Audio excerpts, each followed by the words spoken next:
ഉറക്കം കിട്ടാത്തവർക്കായി mind talk silence ചെയ്യാം. നാം കിടക്കുമ്പോഴാണ് നമ്മൾ ഒറ്റയ്ക്കുള്ള ഒരവസ്ഥ വരുന്നത്.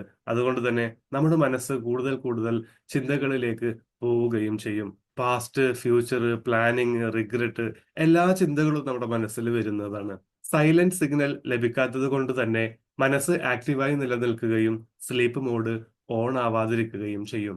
മൈൻഡ് ടോക്ക് സൈലൻസ് ചെയ്യാന് സിമ്പിൾ ആയിട്ടുള്ള 3 ബെഡ് ടൈം ടിപ്സ് പറയാം. ഒന്നാമത്തേത് തോട്ട് ഡംപിംഗ് ആണ്. 3 മുതൽ 5 മിനിറ്റ് വരെ ഇന്നത്തെ ചിന്തകൾ ഒരു നോട്ട് ബുക്കിലേക്ക് എഴുതി വെക്കുക. അത് ബ്രെയിന് അൺലോഡ് ചെയ്യുന്ന ഒരു ഫീല് ലഭിക്കുകയും ബ്രെയിനിന് സിഗ്നൽ ലഭിക്കുകയും ചെയ്യും. രണ്ടാമത്തേത് സോഫ്റ്റ് ബ്രീത്തിങ് ആണ്.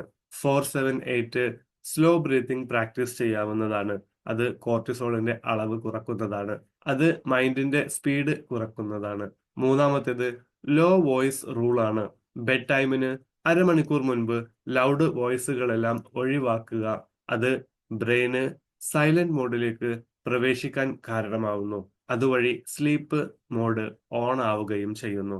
മൈൻഡ് സൈലൻസ് ചെയ്യാൻ ഏത് മെത്തേഡാണ് നിങ്ങൾ ഉപയോഗിക്കുന്നത്? ഒന്നാമത്തേതാണോ? 2 ആണോ? 3 ആണോ? കമന്റ് ചെയ്യൂ. Thank you.